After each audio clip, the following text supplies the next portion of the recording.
Welcome to Manage to Engage, the podcast from clearandopen.com. Dedicated to the evolution of you, because businesses grow when people do. Serving leaders, managers, and people who will be, helping you reach excellence in your work and achieve your personal goals at the same time. Sign up for the free course at clearandopen.com. But if someone were to get angry and they were to just be with their anger, there's no need for violence to happen. Violence is an expression of anger. It doesn't necessarily follow anger. Have you ever been angry and not been violent? Of course you have. Hi, it's Joseph, and thanks for tuning in to Manage to Engage, the podcast from clearandopen.com. In the last episode, I presented the idea that the pursuit of happiness, the conditioning that happiness is something we will achieve after we accomplish X, Y, and Z, lies at the root of our illusion and control. It's a seductive illusion that gives us comfort because, in one sense, we feel like we have control over our experience. But in another sense, it means we're also responsible for failing to accomplish X, Y, and Z to achieve happiness, and that can lead to an endless cycle of suffering. Today, I present to you a path to end that cycle of suffering and find serenity. But I warn you, it doesn't come without a price. I offer weekly member webcasts, online courses, and mentorship at clearandopen.com because it's my truth that, with the right tools, anyone can eliminate the people, money, and time problems holding them back in business. And I share parts of these webcasts and courses on this show because I want to help you too. If you're enjoying the show and learning from it, I'd love your feedback. If you're listening to the show on an Apple device, all you have to do is open up the podcast app, view the full description of this episode, and click the link to leave a rating and review for the show. Thanks so much for listening. Let's start the show.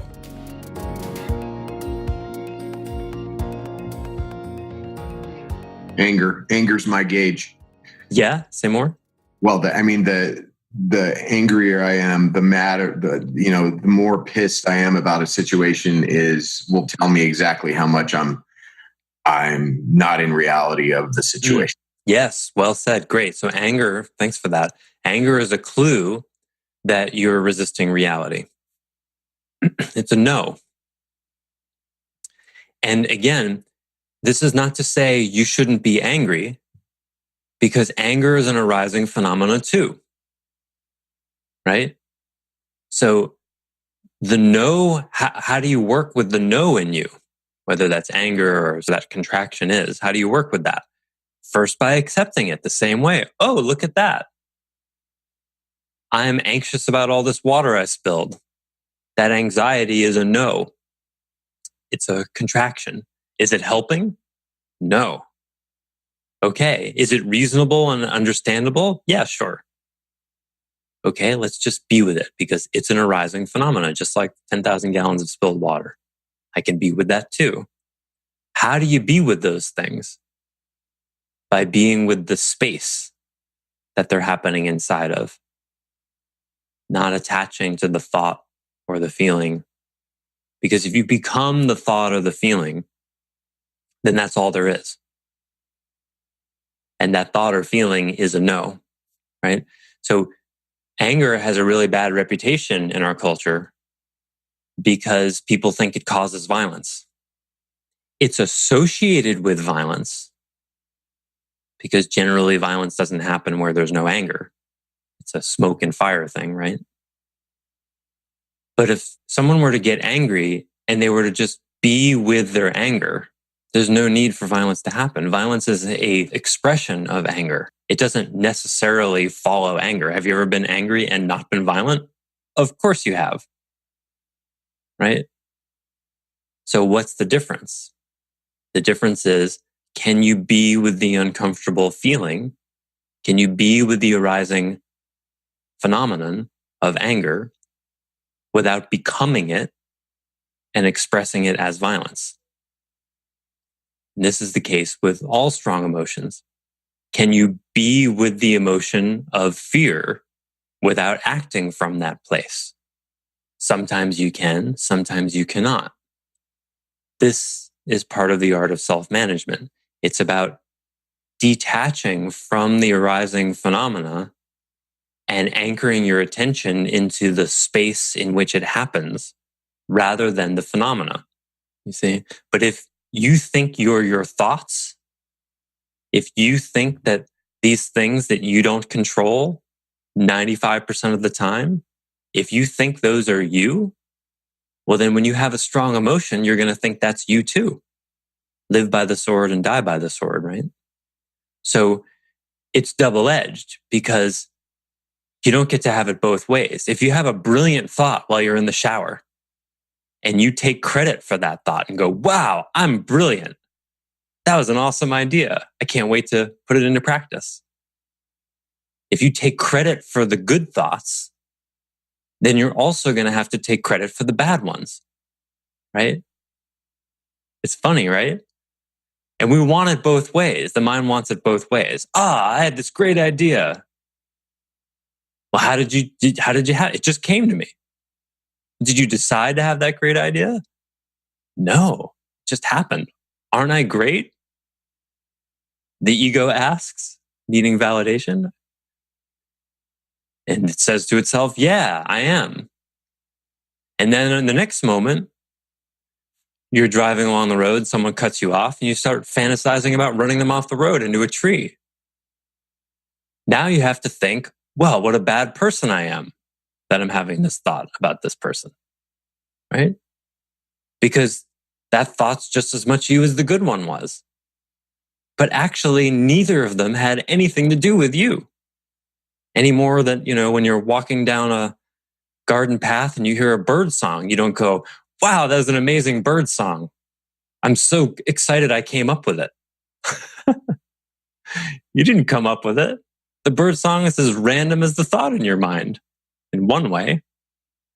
I mean, the thought of your mind is a product of your unconscious and all the experiences you've had and the collective unconscious and all of that. But that's just a little bit more direct than a bird song, you see? So the price you pay for the kind of serenity talked about in that prayer and in many other venues, the price you must pay to have this kind of serenity is you don't get to take credit for much anymore. Because the primary barrier to achieving and tasting and abiding with not happiness, but true liberation is the idea that you have control over how and when it happens. See what I mean? Because inside the I'm creating my experience mentality, you're forever responsible for managing your experience rather than your reaction to your experience, where you actually have the power.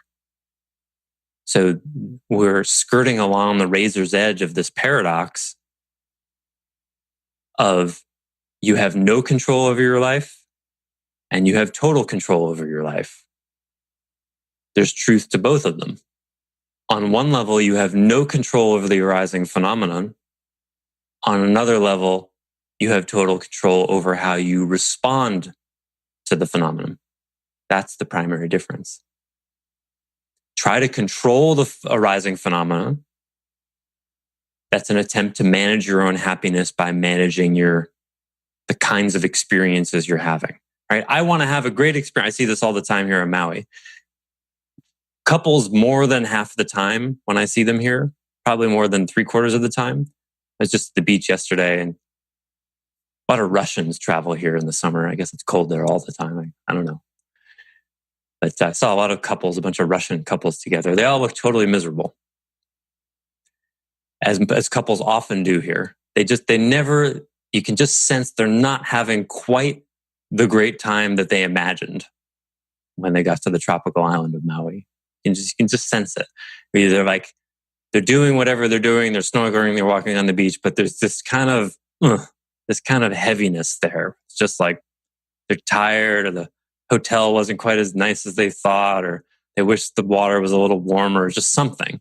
There's just some contraction. You can see it on their faces. You can see it in their energy.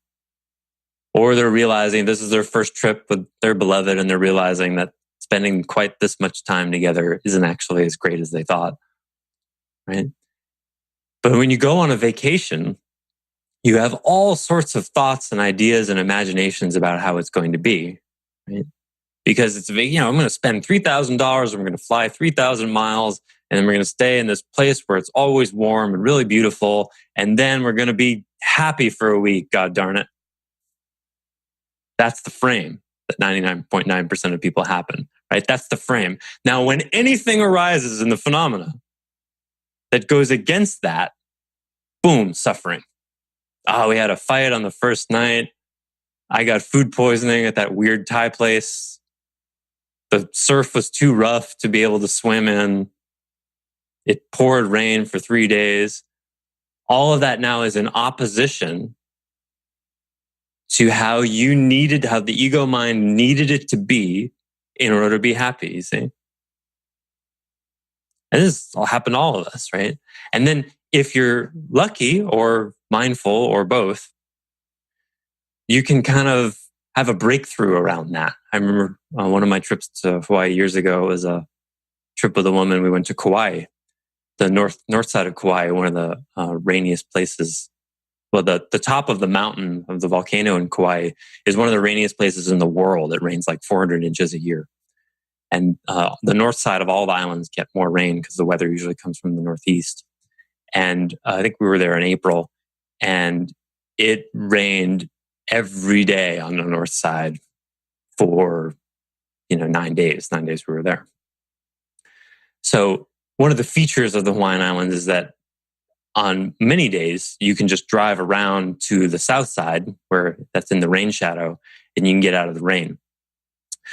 But Maui's the only island you can drive through the middle of because it's comprised of 2 volcanoes. So in Kauai, you've got to drive around this 40, 35 mile an hour road, about an hour and a half to get all the way to the south side.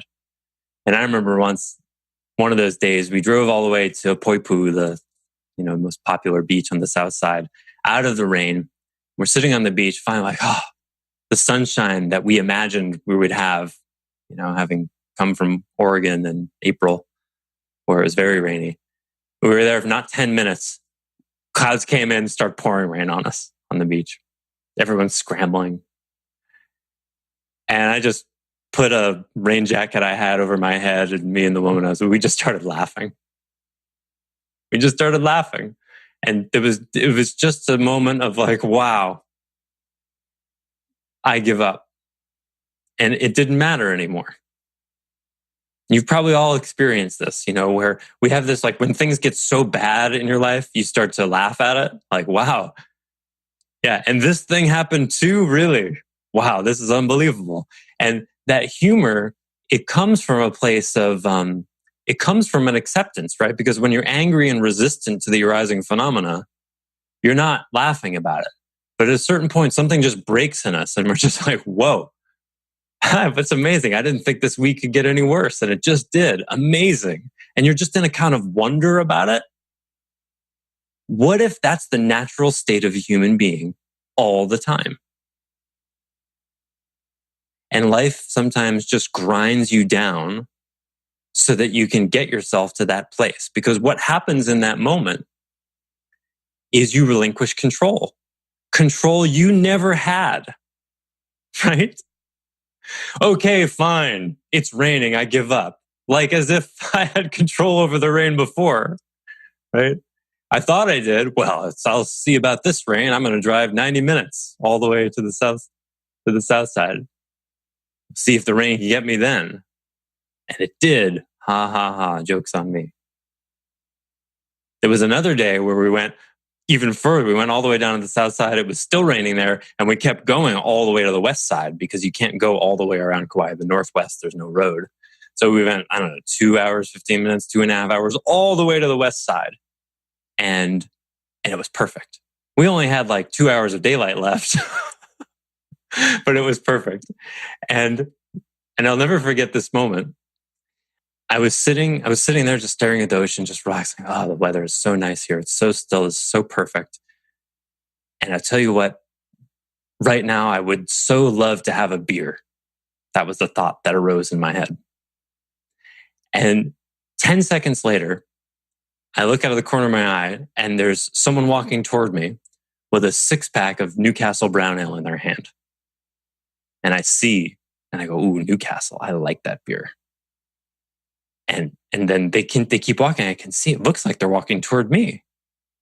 Sure enough, they came right up to me and said, do you have a bottle opener? And I said, I do. I had one on my keychain. I said, would you give me one of those if I give you this bottle opener? And she said, sure. And then I had the beer. It was amazing. And I had nothing to do with it.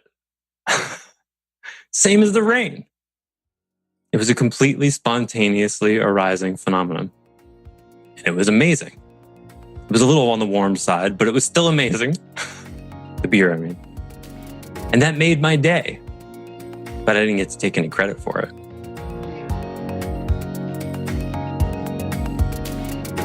Thanks for listening to Manage to Engage, the Clear and Open podcast. Join us next week when you'll be a little bit closer to who you're destined to be. Until then, know that Clear and Open is dedicated to the evolution of you, because businesses grow when people do. If you want to help the show grow, I'd appreciate you leaving a rating and review on iTunes. All you have to do is open the Apple Podcasts app, view the full description of the episode, and click the link to leave a rating and review. Or you can go to clearandopen.com/review and it will bring you to the right place. If you're looking for more support on your journey, head over to clearandopen.com for even more tools, articles, and free resources. Thanks so much for listening. Bye for now.